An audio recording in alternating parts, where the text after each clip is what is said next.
Well, good afternoon, everybody. It's great to see so many people here and people online as well. So let's get started. I am delighted to welcome Professor Samuel Agyei-Mensah to Imperial. He's joined us as one of the provost visiting professors, and in his case, in population health. And he's based here in the Department of Civil and Environmental Engineering. He joins us from the Department of Geography and Resource Development in the University of Ghana. And I know he's going to provide us with a really interesting and stimulating lecture around the environmental inequalities that exist in Africa.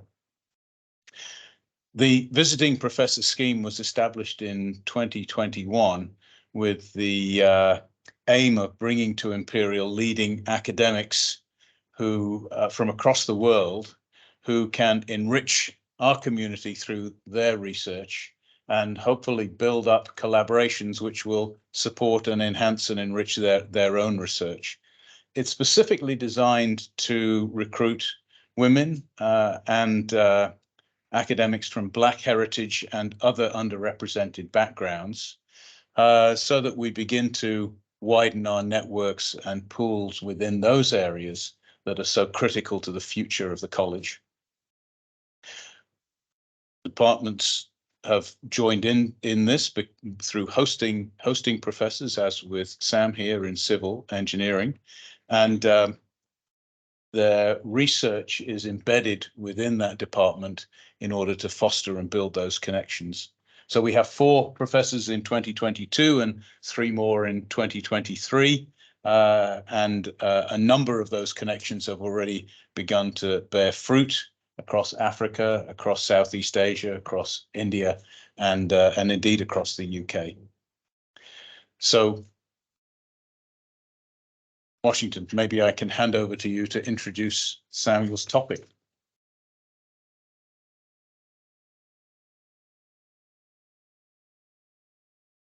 Thank you very much, Professor Walmsley. So Ian is our provost here at Imperial College London. We are delighted every time one of our leaders graces us with their presence. Thanks very much, Professor Walmsley. So my name is Washington Ochieng. I'm the current head of the Department of Civil and Environmental Engineering. And it's my pleasure to say, or actually read, a few words about Samuel. So Professor Samuel Agyei-Mensah is the provost visiting professor in our department. He is a professor in the Department of Geography and Resource Development at the University of Ghana. He has served the University of Ghana as head of department, dean of the School of Social Sciences, and as provost of the largest college of humanities, which encompasses the Business School, School of Social Sciences, School of Law, School of Arts, and School of Performing Arts. Professor Mensah is the director and project leader, respectively, of the Andrew Mellon Foundation, funded Center for Teaching and Learning Innovation, and Building the Next Generation of African Academics project funded by the Carnegie Foundation in New York. He has served as visiting lecturer, guest researcher in many universities across the world, including the Norwegian University of Science and Tech, University of Canterbury, New Zealand, University of Flensburg in Germany, Ohio State University, Sweden's Royal Institute of Tech. I'm just wondering which continent is left out. Yeah. Professor Agyei-Mensah is a fellow of the Ghana Academy of Arts and Sciences. So his areas of research expertise are in using geographical concepts, geospatial technology, and citizen science in studying population health and spatial inequality. Over the past several years, Samuel has been collaborating with colleagues in our department, most notably Professor Mike Templeton, who is in the audience, Professor Wouter Beitait, and Dr. Aruna Subakumar on the pathways to Equitable Healthy Cities project funded by the Wellcome Trust and led by Professor Agyei-Mensah, a friend of ours in the School of Public Health at Imperial. So based on that, we actually chose very well, I think, right, in actually inviting you to come and work with us. I'm also told to remind you that please, at the end of the lecture, we will have maybe time for a few questions, a Q&A session. And also don't forget, we will have a drinks reception on the second floor upstairs. So please stay until the end. So it's now my absolute pleasure to invite Professor Samuel Agyei-Mensah to step up and deliver his presentation to us. Welcome.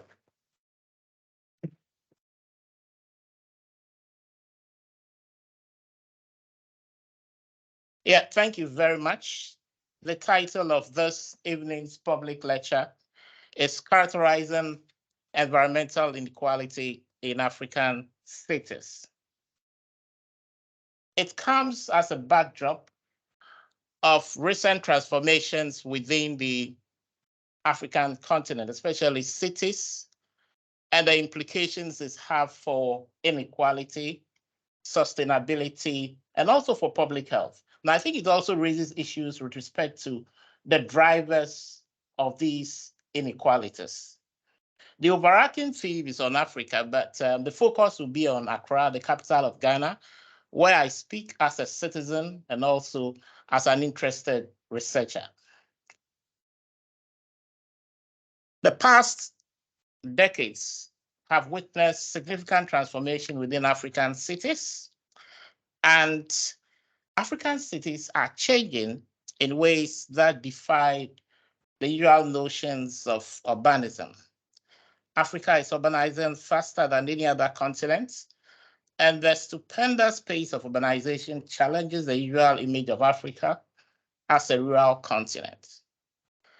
The sheer complexity of African cities also contests conventional understanding of the urban, as well as standard development policies.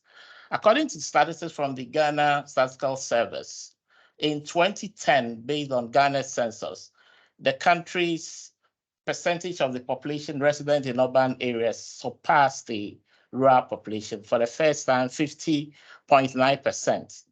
That means 51% of the population in urban compared to the rural. And the latest census conducted in 2021, it went further to 57. So currently 57% of the population resides in urban areas. And when we can't think of the fact that in 1960, 3 years after we attained independence, the percentage of the population resident in urban areas was 23%. But transformation is not only about figures, population growth, etc. I think it also borders on certain aspects of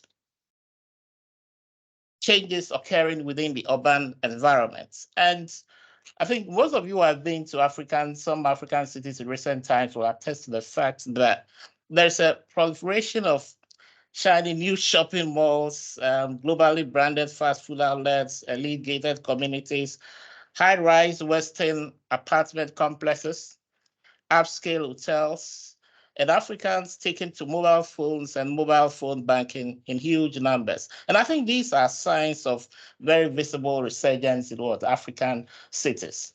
For example, when you walk out from Terminal 3 of Accra's Airport, Ghana, you enter Airport City, and the impression that you form, you see Holiday Inn, Marriott, Ibis, Marina Hotel, and these transformations occurring within cities, in many ways, there are variations with respect to the cities, but what saddens me is that the macro aspects, these developments, do not really touch those on the ground, especially the urban poor. So inequalities are really widening. And it seems the central government has also been able to keep pace with the expansion within major urban cities. So there's some elements of deterioration within basic facilities, and also the government's inability to be able to provide infrastructural services to keep pace with the urban development. So we have a dichotomy, especially in terms of the growth of cities and also government's response, especially in terms of the provision of services. So I have a map here showing some cities in Africa, projections made by Habitat. Nigeria has the largest population in Africa, followed by Egypt. But in terms of cities, I think Cairo has the largest population in Africa. And we also see Luanda, Kinshasa, and the projection in 2025 tells us that we'll expect some cities to grow. And as I said earlier, some of these dynamics in many ways defy the usual notions of urbanism. Yeah, this tells us some classifications of urban cities in Africa. So we see hyper-growth cities. So when you take Burkina Faso's capital, Ouagadougou, think the growth rate is about 4.8%. The same about in Bayer in Tanzania, Port Harcourt, Nigeria, Antananarivo in Madagascar, and Yaoundé, Cameroon, and Tete, Mozambique. Kumasi in Ghana, even though it's not the largest city, it's one of the highest growing, especially in terms of population. Then we could look at new cities emerging. And some of these new cities are in response to congestion, especially within the main capital cities. So it's in a way to ease commercial and residential pressure. So we see Kiswisi in the Democratic Republic of Congo, Nova Idela in Angola, and Echo Atlantic in Lagos. And of course, there are other special economic zones, Lekki also in Nigeria, Lusaka, Chambezi, Zambia, and Suez in Egypt. But there are also other cities which in many ways also brings in elements of, makes one a bit sober. The post-conflict urban reconstruction cities, Luanda, Freetown, I've been to Freetown once, and one could really tell the devastation of the war in Sierra Leone, Freetown, and come to think of the fact that Freetown hosted the oldest university, Furabe College, somewhere in 1896. Yeah, somewhere in 1996. I say modern higher institution because there existed one in Timbuktu, which no longer is it. So Furabe, in many ways, I was expecting that when you see Furabe University now, it's in very deplorable state. And I think it's characteristics of war torn, the effects of devastation of the war that has occurred in Sierra Leone. So African cities in many ways vary. We cannot have a unitary definition, especially in terms of there are variations within African cities, and we shouldn't see the continent or cities as one. This is Oxford Street, not Oxford Street in London, but Oxford Street in Accra. So those of you who likely want to come to Accra, maybe you could pass through Oxford Street. And in many ways, this also tells you the transformations occurring. This used to be a residential, purely residential area at the city center in Accra, but it has undergone significant changes with respect to transnationalism.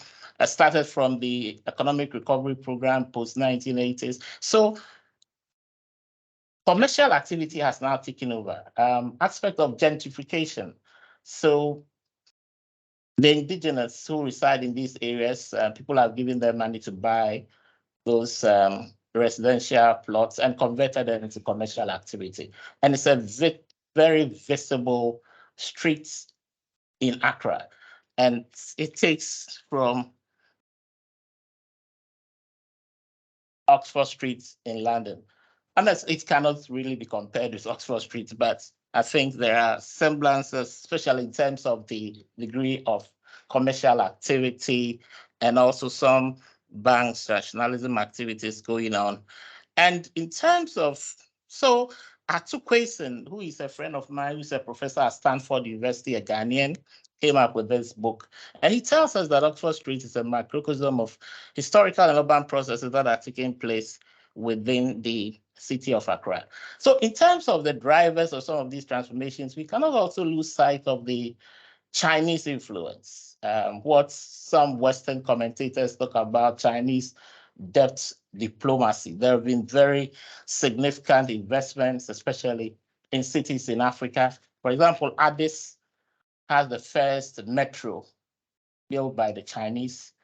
And in many ways, people say Addis resembles a Chinese city. So the Chinese have also had a very, very significant impact, especially in terms, especially East Africa. Massive infrastructure development, railways, airports, etc. And that has also in many ways transformed many of the cities of the African continent. So the spatial manifestation of African cities with all these investments going on, nobody is talking about the indigenous communities, the deprivation, the slums, the squatter settlements, etc. And with the wake of the Sustainable Development Goals Drive 2030, there's a need to be able to look at what is happening at the local level, especially in terms of the neighborhoods, etc. I think the European Commission makes mention of the Sustainable Development Goals, especially in terms of their national character. But I think it's at the local level where the action takes place, the neighborhoods. And I think the problem with doing research at the local level, it's not easy. The data to be able to analyze local level variations, especially when you so, but with technology, street level imagery, census data, geographical information system, remote sensing and satellite imagery, I think now we are beginning to be able to analyze some of these patterns, especially at the local level. So in this lecture, I would like to characterize some of these patterns with a focus on drinking water. I'll also be interested in looking at air pollution and green space. But as a backdrop, I take inspiration for Hippocrates. I mean, when I was a student and had a colleague who was being inducted as a medical officer, their induction, they have to take the Hippocratic oath. And Hippocrates was, I think, more than, he wrote a book more than 2,500 years ago about airs, waters, and places, where he made a very profound statement that our nature is the physician of our disease. So invariably, what Hippocrates sought to say was that we should pay particular attention to the environment. So the environment, once the environment is taken care of. And it also brings into perspective 1854 cholera diffusion within Broadway, London, Dr. Snow. I think it's something that we teach our students. There was a cholera epidemic in Broadway. I understand now it's a Broad Witch, and there's even a statue that has been erected. And Dr. Snow was able to trace through contamination of the pump at Broadway Street. So the connection between environment, health, etc., is very real and is captured in most of the sustainable development goals. So when you look at Sustainable Development Goal 6.1, it talks about universal access to water and sanitation. And green space is also 11.7. And it's also captured in, I think, 4 of the goals are also relevant, especially when you talk about air pollution. Goal 11, target 11.6, talks about to reduce adverse per capita environmental impacts of cities, including paying special attention to air quality. Goal 3, target 3.9, talks about substantially reducing the number of deaths and illnesses from hazardous chemicals from air. And goal 9, target 9.9, and goal 11, target 11.6, all have implications for air pollution. So water, air pollution, green space sits neatly at the heart of the sustainable development goals. And I think we should be able to address them. So my task, and I think what we should all be striving at, is how we are able to unlock the patterns at the local level, at the neighborhood level, because it's these variations that help us to be able to come up with policy to be able to address these changes. So the focus was on Greater Accra metropolitan area. Accra has grown beyond these boundaries. So Ghana population of about getting to about 5 billion, has about 12 districts, and it has formed the seat of the collaborative arrangements that Professor Chian made mention of, pathways to equitable health cities between Imperial College and other collaborative institutions, of which University of Ghana is part, McGill University in Canada, Brack University in Bangladesh, and Tsinghua University in China. And through the pathways to equitable health cities, we've been able to make substantive publications and collaborative efforts, building capacity, PhD, and the presentation on water, which I'm going to talk about, in many ways has also supported some of these PhD students. Fortunately, I had a chance to attend one of the undergraduate classes at Imperial on water. And interestingly, one of the students asked a question about rain harvesting. And literally, he's been to Rwanda. And I know he's seated here, but I'll not mention his name. And but I've not seen you since the lecture. I was expecting to see you after. So unfortunately, I don't have rain harvesting here. When I was young, and I used to visit my grandparents in the village. We used to go and fetch water, and usually you have a barrel where when the rain falls, it enters but unfortunately, I don't have it here. But that's just to show the sources of drinking water we have. So the first one is what we all know of, the tap water coming through, then the hang dug well, and the open sources. We also have bottled water. Then we have sachet water. I know sachet may sound a bit, but interestingly, sachet water is the most common source of drinking water based on the recent census that we had in Ghana.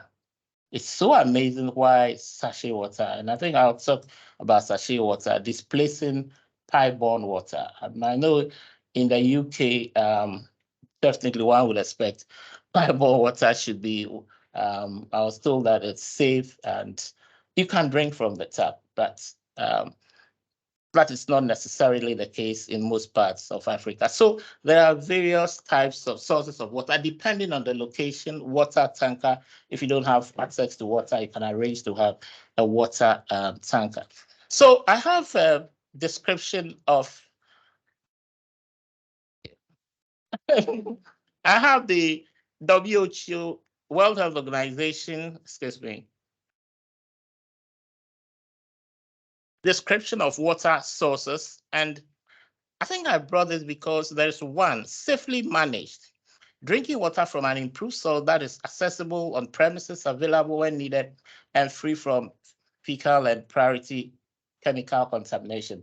And I think this best describes the situation we have in the UK, and the water from the tap, I think, is guaranteed, except, of course, there could be variations, especially in terms of whether it's hard or soft, but I don't think that makes a big difference. But what's important here is also unimproved water, drinking water from unprotected dug well or unprotected spring. I have a map here on the global patterns in drinking water. And as you could see, in the UK, so let me see. So when we talk about UK, Wales, Scotland, England, and Ireland minus Northern Ireland. Okay. So you could see, I mean, to be on the safer bed, I know England. So more than 99% safely managed water source. And that is not surprising. The same with respect to New Zealand, both the North and the Southern Ireland, and France, Germany. Sweden, Finland, the same, and also as well as Canada. So these are countries where more than, you could say 100% universal access to safely managed water. So where I'm more interested in is Africa. In Africa, it seems Algeria, about between 51 to 75% of the population have access to safely managed water. So Algeria, but there are parts without data. But Ghana, Nigeria, I think Cote d'Ivoire, etc., fall within the 26 to 50% of the population have safely managed water. So the other countries so Ethiopia, Madagascar, I think Chad, Central African Republic, and Democratic Republic of Congo, I guess former Zaire, about 0 to 25% of the population have safely managed water. So it tells you, or it's indicative of some of the challenges we have within the African continent relating to water access. This is Ghana, so we are moving to Ghana. And this paper is coming from Imperial College. Simon Mould, who used to be here, I think he joined the University of Edinburgh, this School of Geosciences, was the lead here. And we also see Professor Michael Templeton as an author here. And my name is also here, as well as Professor Bauta and Majid Exati, and one of my PhD students, whom Professor Michael Templeton is also supervising, Jacob Tete. So this map is based on the 2010 census and also the 2017 Ghana Living Standards Survey. And what is striking here has to do with the shift, especially in terms of the consumption of sachet water. So in 2010, along the coastal part, the southern parts of Ghana, the yellow depicts pipe-borne water, but 2017, we see the emergence of sachet water. So now sachet water coming up quite prominently, especially in terms of water consumption. Yeah. We are now moving to the Greater Accra metropolitan area. Earlier on, I said this will be the focus of the presentation, where we've conducted field studies based on analysis of census. There are very striking revelations here. Accra metropolitan area, which in many ways the most developed metropolis within the country, contributed to about a fourth of Ghana's gross domestic product. We could see that about 30% of residents used pipe-borne water within the dwelling. And we also have about 30% using pipe-borne water outside the dwelling. But what is interesting is the percentage of the population using sachet water. Roughly about 30% of the population depending on sachet water. That is for Accra metropolitan area. But what is interesting, if we take Adenta, I think 1, 2, 3, 4, 5, 6, 7, this 8th bar, Adenta municipal area, sachet water is the largest. And I quite remember being a student, University of Ghana in the early 1980s. Adenta was not inhabitable. I mean, the whole place was like a bush. So it's a post-1980 development. And what it tells us is that pipe-borne water, there's no connection, especially provision has not been made there for most of the people. And it's, in a way, characteristics of what I called development before planning. So this is in reverse to planning before development. So development before planning, what it means is that people put up houses, move into residence. There is no planning, no provision for electricity. There's no provision for water. There's no provision for other basic services. But planning before development is best characteristics of Tema metropolitan area, where about 50% of the population depend on pipe-borne water. And that's very interesting thing about Tema metropolitan area I'll talk about recently, because it dates back to the colonial history and 1953, 1954, even hazard of the British Parliament debating about how the development of Tema was going to be.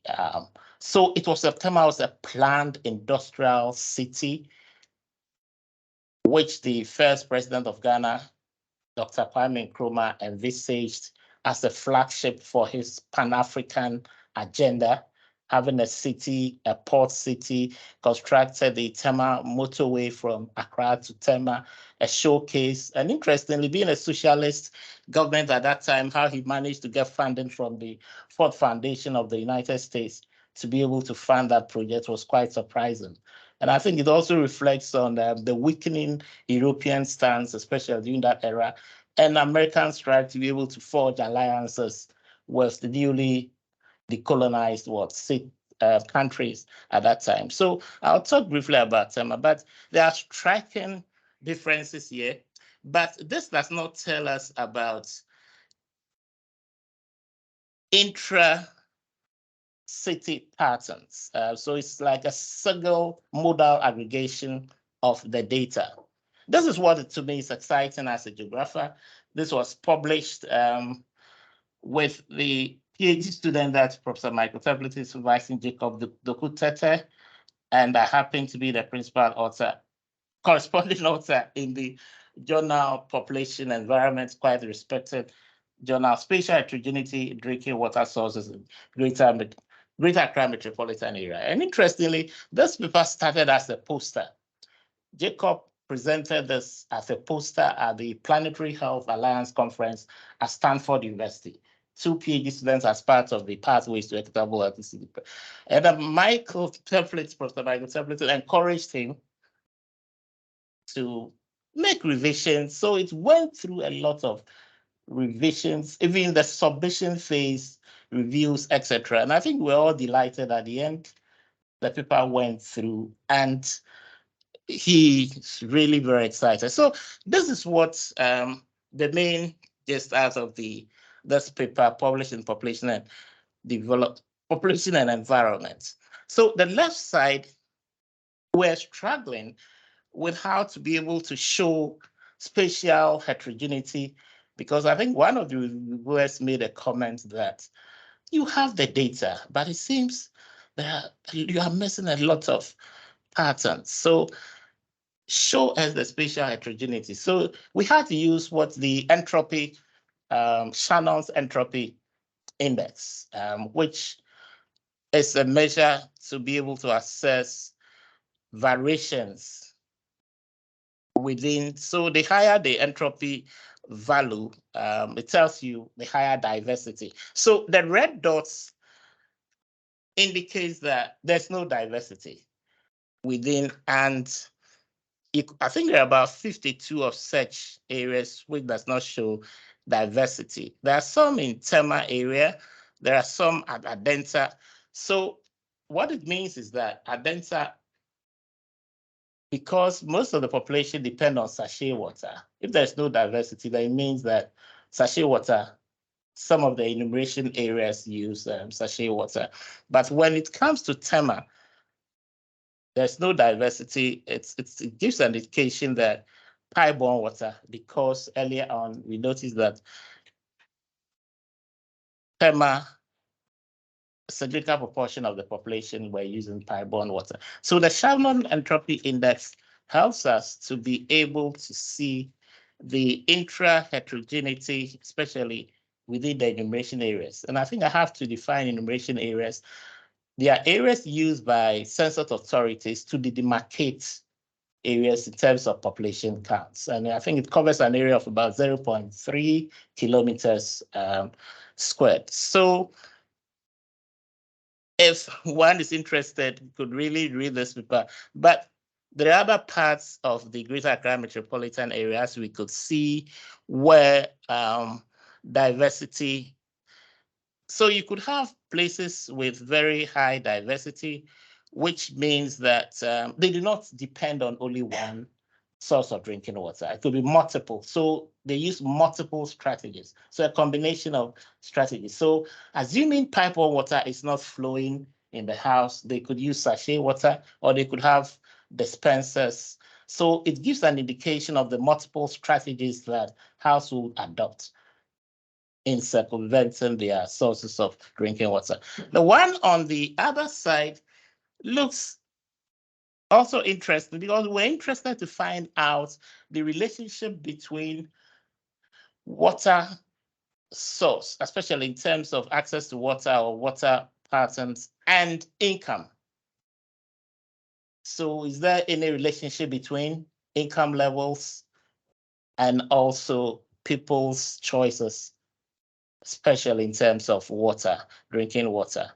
And we had to use the bivariate local indicator of spatial association to be able to uncover the relationship between income and the entropy index. And what is interesting here is that you could have places with high income, with high diversity. You could have high income with low diversity. You could have low diversity, low income. So at a glance, you're able to tell from the map how most of these patterns unfold. So rich or wealthy neighborhoods with high diversity means they are using different types of water sources, but you could have wealthy neighborhoods with low diversity, which means they are dependent on only one particular source of water. And some of these patterns were especially evident in the Tema metropolitan area. But we wanted to go a bit deeper to see what are the patterns of pipeline water inside premises.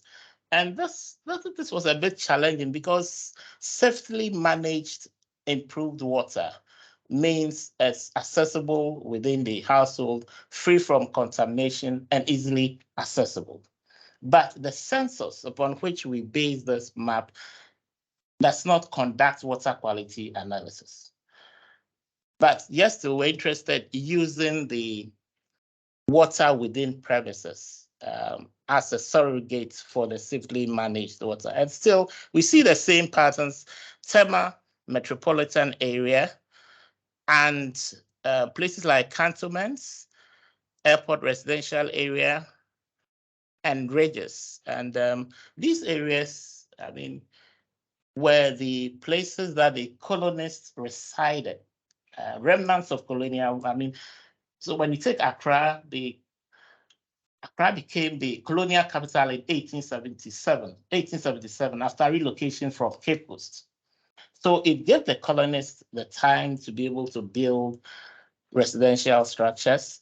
And interestingly, we'll get to green space, but we're told that 1896, even there was a nursery, tree nursery at the colonial governor's house, also to use for green spaces. So cantonments, airport residential area, ridges were places where the colonists resided. And interestingly, when they left after independence, guess what? Those who resided in these areas were the top African bourgeoisie, politicians, and top civil servants who resided in those areas.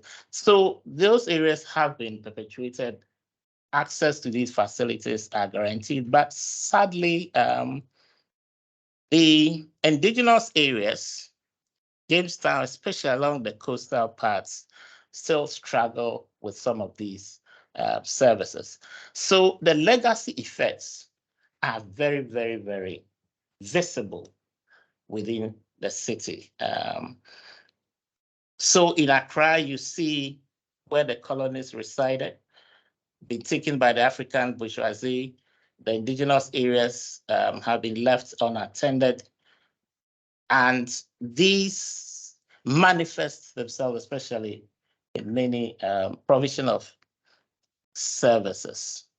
So let's move to air pollution, and gradually, Accra is urbanizing, and there are different sources, diverse and unique air pollution sources: energy, industry, transport, waste, and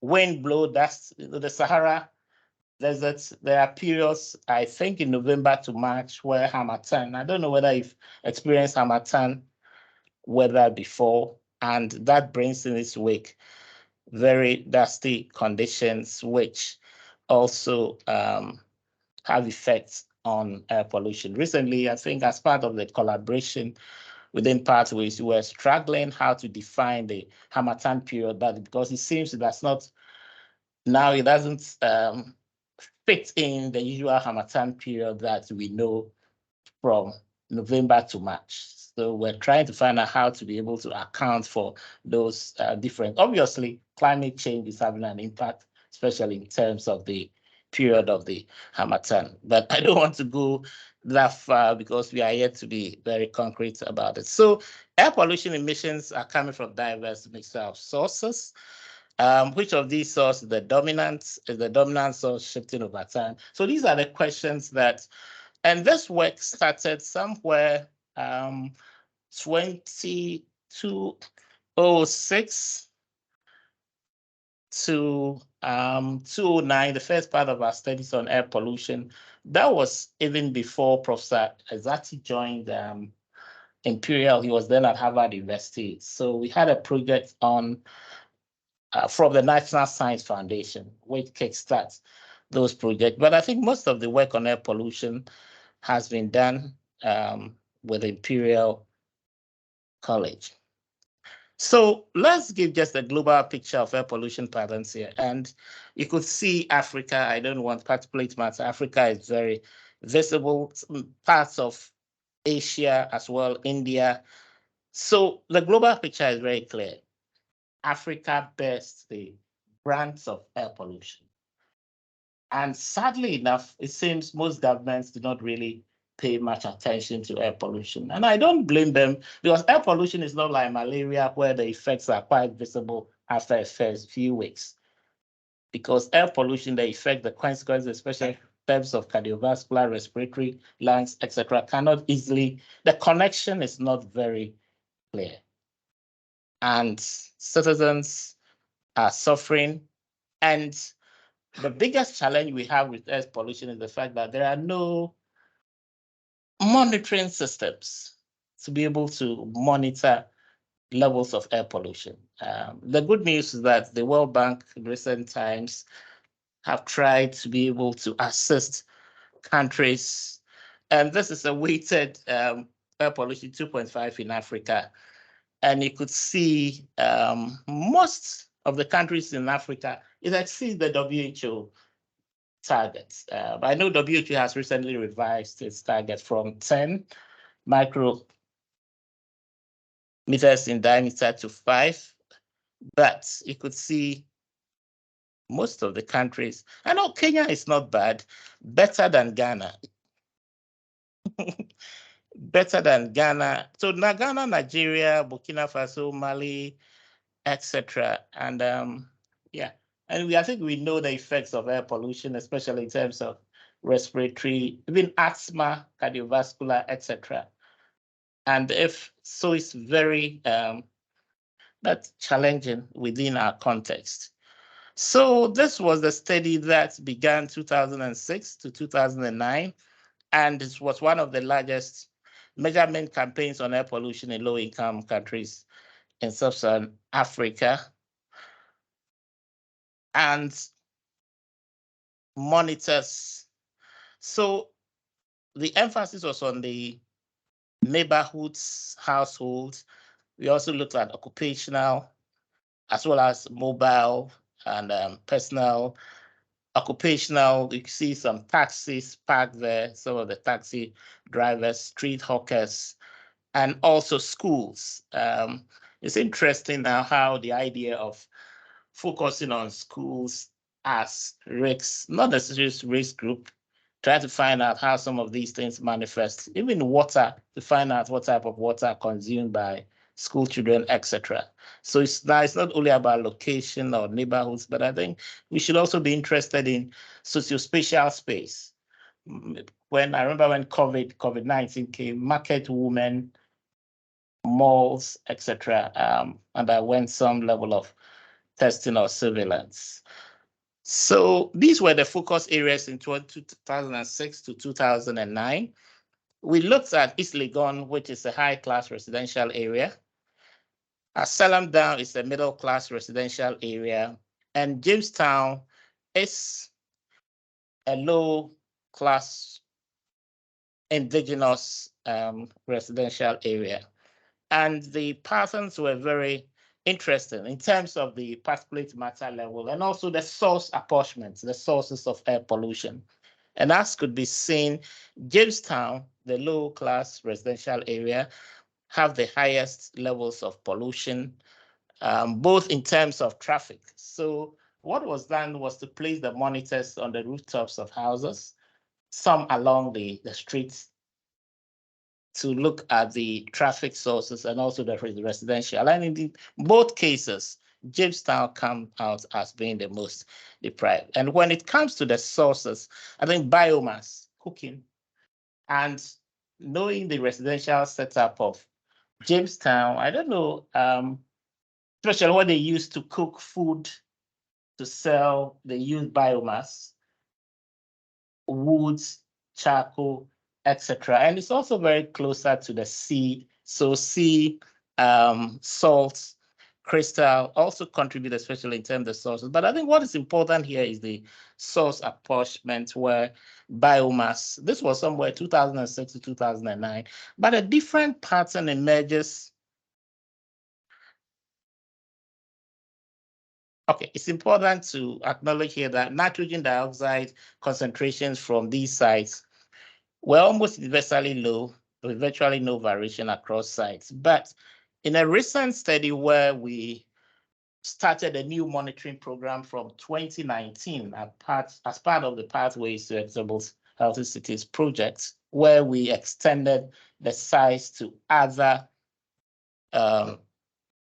developments, commercial and residential, we have observed that traffic is now the major source of air pollution in the city of Accra. I think that is not here, but in the publications, traffic comes out as contributing the major source of air pollution than biomass during the early 2000s. And that is very, very significant, because what is really driving the traffic sources, especially in terms of air pollution, and I think it gives indication of traffic, congestion, cars on the roads, etc. And those who have been to bigger cities of Africa, whether Dar es Salaam, whether to Lagos, Douala, Yaoundé, etc., can attest to the fact of traffic congestion, especially on the roads. Okay, just a brief, this is about green spaces. Previously, European areas, as I mentioned, area like cantonments, Ridge Airport residential area are sparsely populated, and those are the greenery within the city. And there's an excellent study that was done recently by Hostler from the University of Birmingham, published in Urban Forum, which I'll show quite very soon, which typifies this legacy effects. Very, yes. I don't know whether this really show, because Hosek used canopy cover to uncover the greenery within these residential neighborhoods, and places like airport residential area, cantonments, etc., and the coastal indigenous areas, canopy cover, significant difference with respect to the European residential areas during independence. We have done a recent study I did some consultancy work with the World Health Organization on the urban health project in Accra.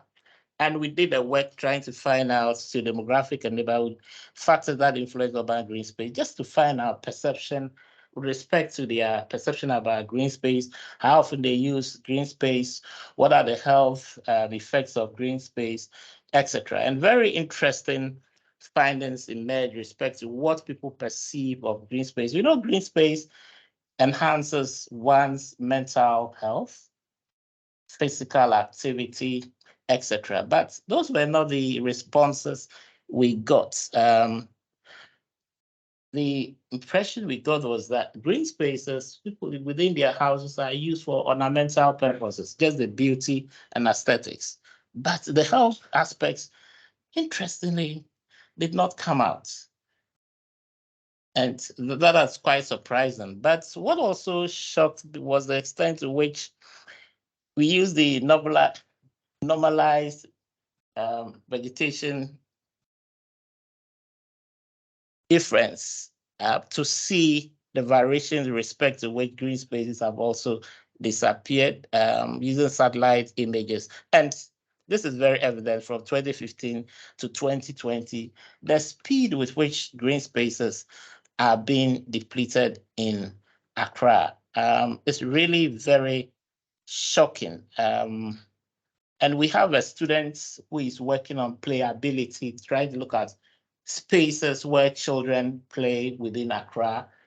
And our recommendation based on her work so far as part of the Pathways work has in many ways shaped the revision of the Ghana urban policy, where now they have a chapter on playability. I think that's good news for the project, because one of our colleagues working there, Professor Jojo Usu, was very, very emphatic about the need to have a chapter which emphasizes on play spaces for children within that document.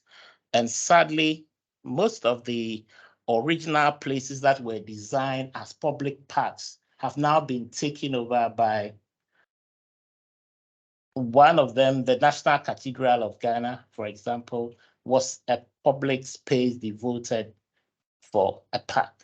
Now it's been converted into a cathedral. So it seems the government is not interested in these public spaces. And it also raised issues with respect to the answers we got from these residents with respect to what green spaces could offer. And if in their minds, green spaces, there's no health connotations. So everybody puts up a house and there are flowers, plants in front, and it's for aesthetic purposes. But to me, what is worrying is the extent to which they are being depleted, and there should be a national call. So roughly, I'm getting to the end, explaining the patterns, remnants of colonial planning. This is very, very important. It excites me because from what we've seen, Tema area in terms of water facilities comes out very well, etc., because it was a planned city. And when you go to the Gold Coast, British Hazard Archive, volume 514, this was something which was debated on Wednesday, 20th April, 1953. And I'd like to just read some extracts. Mr. N. McPherson asked the Secretary of the State for the Colonies the composition of the Tema Development Corporation, to whom it's responsible and how it's going to be financed. So I think there was a debate in Parliament as to how Tema Development Corporation, which was the agency to see to the planning of Tema as an industrial city in Ghana, was going, the form it was going to take. And Mr. Lilliton said the corporation, which is expected to be set up within the next few months, will consist of a chairman, a managing director, 8 members appointed with the approval of the governor in council by the Minister of Local Government and Housing. What is exciting is that it will be financed by grants and loans from the Gold Coast government. So this was a decision of the colonists. I'm sure somewhere in London, this decision was taken that it should be financed by the grants and loans from the Gold Coast government. But on the left, we have Kwame Nkrumah, the president, the first president of Ghana. And on the left is the Greek Diosziadis. I don't know whether I pronounced it correctly. And Dionysius was showing Kwame Nkrumah a miniature representation of how Tema would look like. Interestingly, this took off somewhere in 1960, but developments of Tema, as you could see, in 1953, there were debates in the parliament. And initially, it was British engineers Sir Martin Alcock and Hans Krogh who were consulted to be able to develop this master plan for Tema. So around 1960, 57, etc., I don't know where Dionysius came. And Dionysius was giving the contracts, his associates comprising of engineers, architects, etc. So Dionysius was contracted to implement a plan which had initially been designed by British engineers. I think it's Harcrow and yes, Sir William Harcrow Partners, a renowned British engineering firm, and the architects were A.E.S. Alcock, and we're told that Dionysius' plan eventually not really differ so much from. But I think there were some politics around that time. And as I said earlier, Nkrumah was a socialist, and how he managed to get funding from Ford Foundation to be able to implement this project was really interesting. And it gives credence to what I said earlier about planning before development, because the Tema was a planned industrial city with the provision for housing, provision for water, etc. And that was unlike most other parts of Accra, especially the indigenous areas, which sadly the colonists did not really bother. Where they settled, cantonments, airports, ranges, etc., provision was made. And as I said earlier, the African bourgeoisie took over those areas. And that has perpetuated up till now.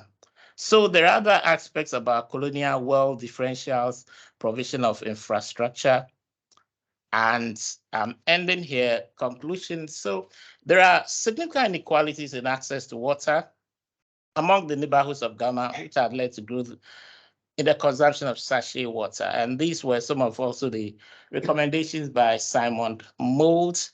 So sachet water will continue to be a prominent source. And personally, I believe, and I share some of the recommendations by Simon Mould, sachet water is not sustainable. Sachet water the best is to make provision for pipe-borne water. That is what is sustainable. Sachet water will thrive during the interim, but it cannot be sustained for long. So the government should sit up and make sure that areas that do not have access to pipe-borne water should have them, connections to be. So there's a supply problem and there's also a distributional problem. And these have to be tackled. And the gap, that is what has given rise to private sector to be able to bring in sachet water. And there are serious issues with sachet water. The Ghana Statistical Service conducted a study in 2017 about the quality of sachet water, and they found that a significant proportion of this sachet water contains fecal matter. And the source, you cannot guarantee sachet water the source, because some also come from boreholes, etc. Some come from pipe-borne water, definitely, but you cannot guarantee the source of sachet water. And then an interim measure, and in terms of long-term planning, sustainability, I think African governments, unfortunately, it's not only Ghana, Nigeria, Sierra Leone, and some parts of West Africa, sachet water is the most common source of drinking water. And when next time you come to Ghana or any of those countries, feel free to drink sachet water. It's safe. I'm not saying it's not safe. You drink sachet water, but bottled water is safe. So I visited a friend, a medical doctor, in his house, and as a cultural representative, when we visit somebody in the house, the person offers you water, and I had that respect for the person. The person gave me sachet water, and I didn't know exactly what to do because I don't take sachet water, and I couldn't reject sachet water because culturally you have to accept something that has been given to you. But so guess what? What do you think I did? I didn't take it. but eventually, I don't know, but I don't want my health to be compromised. So there's definitely a water supply gap as the challenges and distribution. There's need to be able to maintain. So there's also another challenge with respect to even the wealthy neighborhoods. There is a perception of the quality of pipe-borne water because the pipes are these old pipes during the colonies. They have not been maintained or replaced. So at times when the taps open, you see that. So we also need to change some of the pipes, and that is in the offing. I think the Ghana Water Company is doing that, changing some of the pipes. And there are also issues with intermittent flows, rationing of water. So with all these challenges, people don't have a choice but to go in for sachet water. Yeah. So policy actions with air pollution. This is a paper I wrote with a colleague at Mega Environmental Pollution. We came up with a list of recommendations for dealing with air pollution within Africa, the same issues. Recently, as part of the Pathways to Equitable Cities project, we had a stakeholder meeting where we invited all the key stakeholders involved in air pollution, the police service, the driver vehicle license authority, the energy commission, etc. And interestingly, in Ghana, you are supposed to have a DVLA certificate every year. So your car has to be tested and issued with that license you put in front of your car. But sadly enough, people have the DVLA, but you still see the cars with smoke. You wonder how they manage to get their certificates. But I know in Rwanda, Kigali especially, the police can stop you and test the emission levels of your car.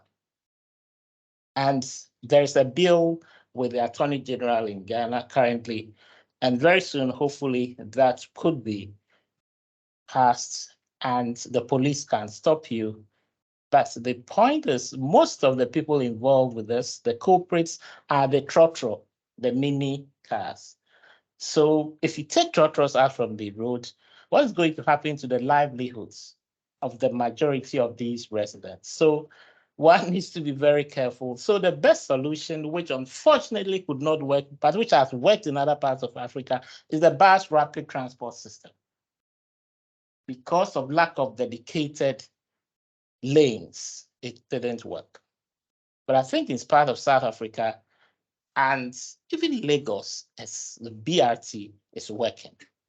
So conscious efforts should be made to be able to address these challenges with the BRT. So the only way Africa survives, I wish we could get some experts from this department to help us to be able to overhaul our transport system. And I think it fits squarely in the face of Professor Michael Ochiang, Washington Ochiang. So green spaces, public green spaces should be made accessible, and urban planning for parks and green recovery built-up areas should be made. This is a paper that one of our PhD students on the Pathways to Equitable Healthy Cities project, Dina, published recently on neighborhood built environments, and it was a review of policies dealing with playability in, So I'm done, and I would like to take this opportunity to thank the Provost Visiting Professor Scheme, especially the Provost presence here. So I'm really humbled by your presence. And also the Department of Civil and Environmental Engineering. Professor Ochiang made sure that, made me to remember why I'm here. The first day, as we tried to navigate my email system, said it was important I got myself the email system working on the first day in his office. So Professor Ochiang, thank you very much. And I think I could not forget Professor Michael Templeton. This lecture planning started when I was in Ghana. And I was wondering, I don't have my visa. I thought, how can I plan a lecture when there are all these uncertainties? And at a point, he asked me to bring an abstract. And I just couldn't understand how planning, I mean, this lecture is somewhere in, we are in November. And even before, somewhere, I think July, August, or Professor Templeton was requesting for an abstract. And I was wondering what goes on at Imperial? What is this sort of planning? But I think it helped me to be able to sit up, to be able to plan. And I think he's been very also assisted with this lecture and some of the papers we are writing together with his postdoc, etc. So he's also been very, very, very helpful and supportive. I think he's like supposed to be my mentor, but he's like my father here. School of Public Health, Professor Agyei-Mensah, the leader of the Pathways to Equitable Healthy City projects, has been also very supportive. Occasionally, I go to White City. We hold meetings, etc. And was it last week or last 2 weeks? I was in Accra by his invitation. There is a new project, even though I'm told the paperwork is not yet done. So we went to Accra to have consultative meetings with some of the key stakeholders in that project. It has a very interesting acronym, Clarity. It's about climate change and health. So finally, Pathways to Equitable Healthy Cities. And I thank everybody who is here, not forgetting my daughter who came from Nottingham to listen to me. Thank you.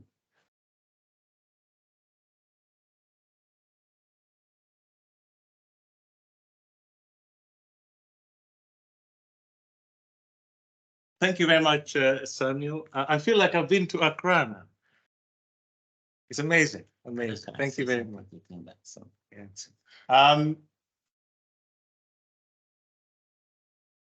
Time for 2 questions, please. 2 questions. Yes, please. Your name and affiliation, and then the question.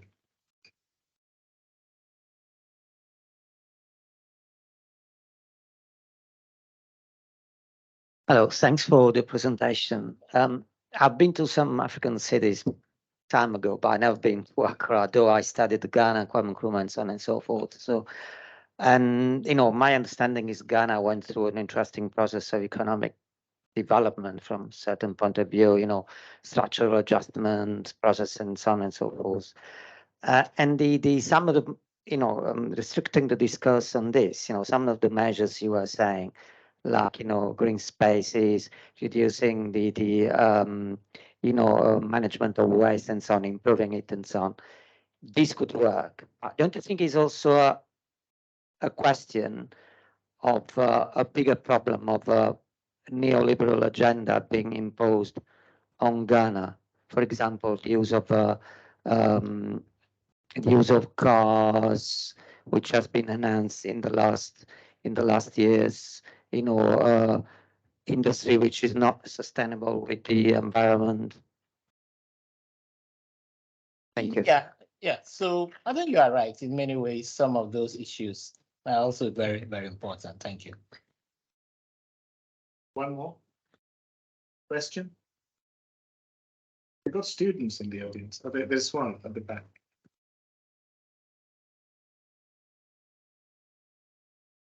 Hi, I just had a quick question regarding how it's viewed politically. Are the relative municipal government favorable for these ideas of having greater greener spaces, or as you were saying that local municipal space was changed into a cathedral?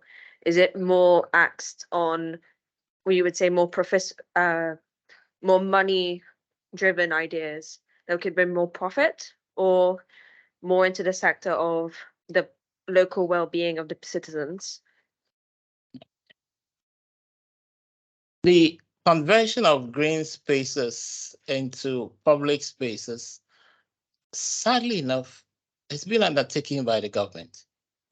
So the National Cathedral is a government cathedral. It's not a private space. So if you have a government converting public spaces into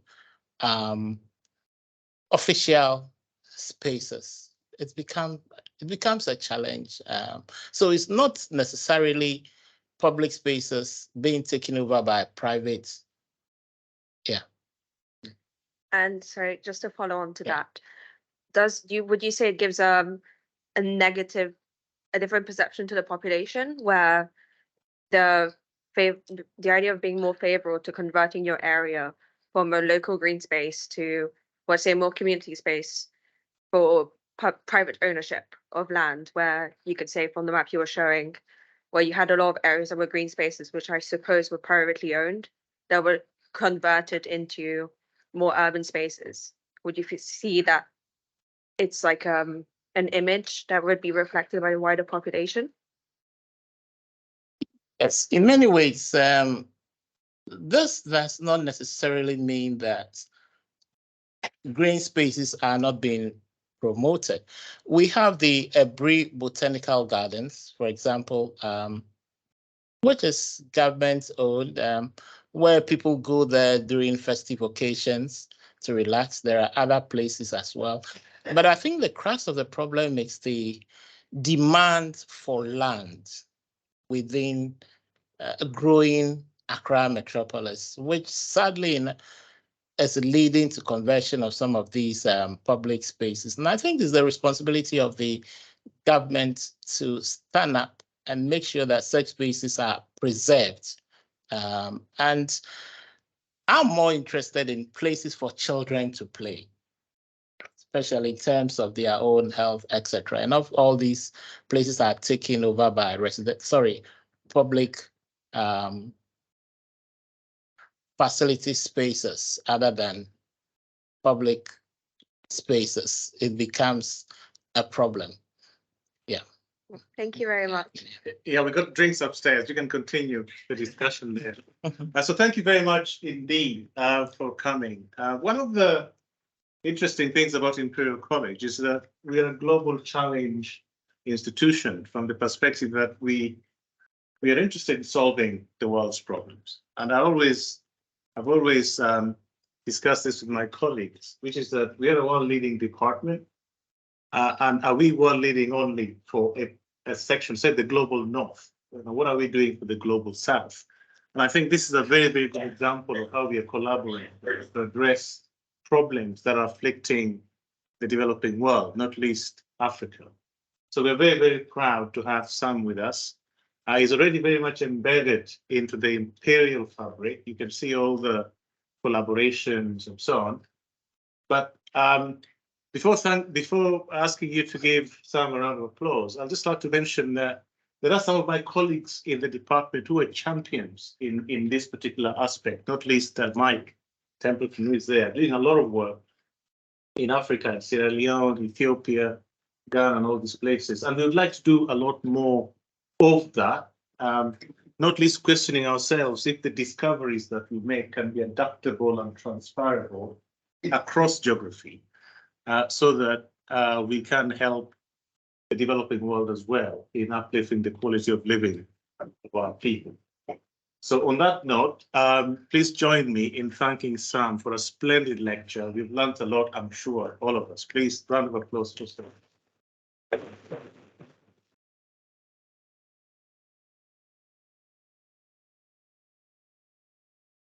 So please join Sam and the rest of the department upstairs, second floor, for some drinks. Thank you very much, and safe journey home. Thank you. Yes.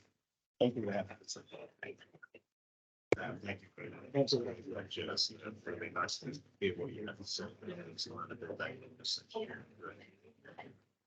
Thanks for funding. Cool. No, not at all. Not at all. I hope not. Thanks for listening. Thank you very much. You sit yourself, Sam. Okay, thank you. Okay. Yeah, sure. Thank you. Gonna come up? Yes. Let's have a come. It's the main man. Yeah. I'll show you where to go. Yeah.